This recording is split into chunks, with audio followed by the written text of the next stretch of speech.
Robot and Zombie. A tale of wintry mayhem in Connecticut's snowy paradise. It was a bright winter morning in the small town of Wintercrest, Connecticut. The town was blanketed by a fresh layer of snow, giving everything a postcard-perfect feel.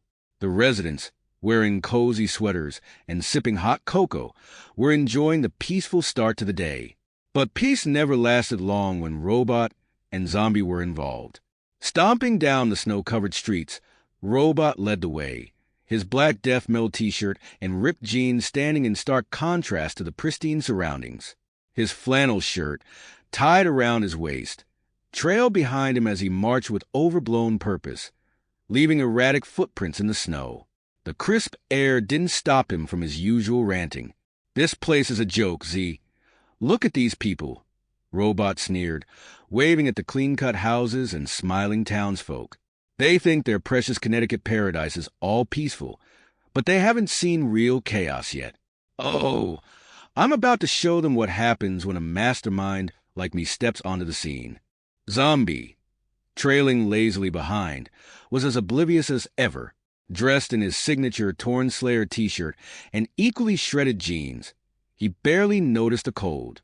His black beanie was crooked on his head, and his chain wallet dangled as he shuffled through the snow. He looked around, barely registering the picturesque scene, more concerned with finding anything to munch on, preferably Robot's head. "Hey, stop eyeing me like I'm a snack," Robot barked, smacking Zombie's wandering hand away. "You've got to stop trying to eat me. I'm the brains of this operation, remember?"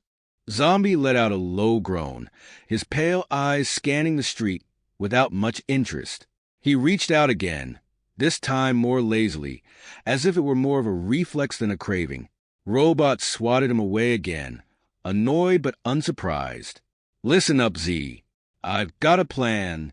We're going to crash the town's winter festival," Robot said, rubbing his hands together with a devious grin.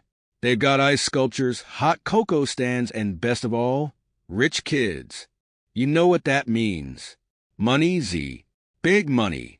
Zombie grumbled, the word money, triggering little more than a blank stare. Robot rolled his eyes. "Of course you don't get it. You never get it. But that's why I'm the leader and you're the sidekick. Now let's go." As they wandered toward the center of Wintercrest, they passed by a group of local teenagers hanging out by the town's historic gazebo. Kathy, Vanessa, and Cindy were sipping their drinks, chatting about how picture-perfect the snowfall looked. Kathy noticed Robot first and groaned. "Oh no, not this guy again." "Yeah, like a metalhead's gonna ruin our winter wonderland," Cindy said, flipping her hair back. "What does he even do, other than annoy people?" Vanessa snickered. "Forget him. Look at Zombie. There's something kind of weird about him." Kathy laughed, waving sarcastically at Zombie. "Hazy, still trying to eat people's heads." Zombie turned slowly toward them, as if considering her head for a snack, but Kathy deftly dodged his sluggish attempt to grab her. "Nice try, Z. Maybe next time." Robot, of course, was far too proud to let their mockery slide. "Hey, you girls don't know genius when you see it. I'm about to launch an operation that'll make this entire town bow down to me. They'll be begging for my autograph." Cindy raised an eyebrow, unimpressed. "Yeah, sure. Just try not to slip on the ice while you're doing whatever it is you think you're doing." "Ha! I never slip," Robot declared, immediately turning on his heel to continue on his way. But in a classic moment of karmic timing, his foot hit a patch of ice, sending him tumbling backwards into a snowdrift. The girls burst into laughter, leaving Robot fuming. "You'll all pay for this," Robot shouted, struggling to get up.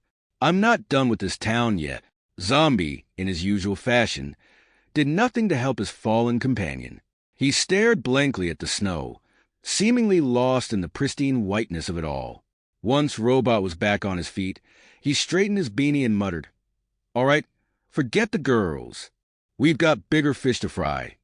The duo continued to the town square, where Wintercrest's famed winter festival was in full swing. Families were skating on the frozen pond. Children built snowmen, and vendors sold hot cocoa and gingerbread cookies. Robot's eyes gleamed with greed as he spotted the perfect target, Todd Birkin, the local rich kid, standing next to a gleaming ice sculpture of a reindeer. "There's our mark," Robot whispered, nudging Zombie. "That guy's loaded. We'll scam him out of his lunch money in no time." Zombie groaned, his attention drifting toward the ice sculpture. His mouth began to water at the thought of sinking his teeth into something cold and vaguely head-shaped. As Robot approached Todd, he plastered on his most insincere smile. "Hey, Birkin, what's up? You enjoying the festival?" Todd barely glanced at him. "What do you want, Robot?"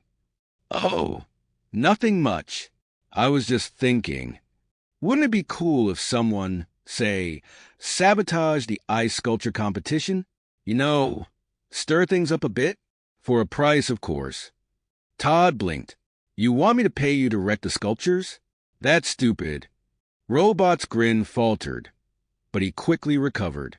No, you've got it all wrong. I'm talking about giving you the glory of being the guy who exposed the rigged competition. Think of the fame.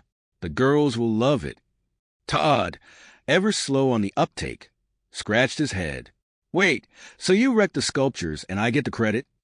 "Exactly," Robot said, trying to sound convincing. "You don't even have to lift a finger." As Robot tried to spin his absurd plan, Zombie had wandered over to the nearest ice sculpture, a majestic bear, and begun gnawing on its head. The sculpture wobbled precariously, unnoticed by everyone except for Ben Corbin, the bratty rich kid who always seemed to show up at the worst times. Robot? Your pet's eating the sculptures," Ben said, crossing his arms. Robot whipped around, horrified to see Zombie mid-bite. "Z, stop that. You're ruining everything." But it was too late. The bear sculpture teetered, then crashed to the ground in a spectacular heap of ice shards. The sound caused everyone in the square to turn and stare at the scene in stunned silence. "Nice work, Robot," Ben sneered. "Real genius move." Robot sputtered, trying to come up with an excuse, but before he could, Todd shook his head. "You're an idiot, Robot. I'm not paying you for this." The townspeople, now outraged at the destruction of their beloved ice sculpture, began to murmur angrily. Robot, sensing danger, immediately shifted gears. "Z, we're out of here," he yelled, sprinting away without a second thought. Zombie, as usual, was slow to react. He stood there, gnawing on an ice shard, until Robot reappeared, yanked him by the arm, and dragged him down the street. As they ran through the snow, Robot's voice echoed through the wintry air. "You see, Z, this is why they want to keep me down. They can't handle my brilliance." Zombie, unfazed by the chaos, let out a low groan as they disappeared into the snowy Connecticut landscape, leaving the town of Wintercrest to deal with the aftermath of yet another ridiculous robot-led disaster.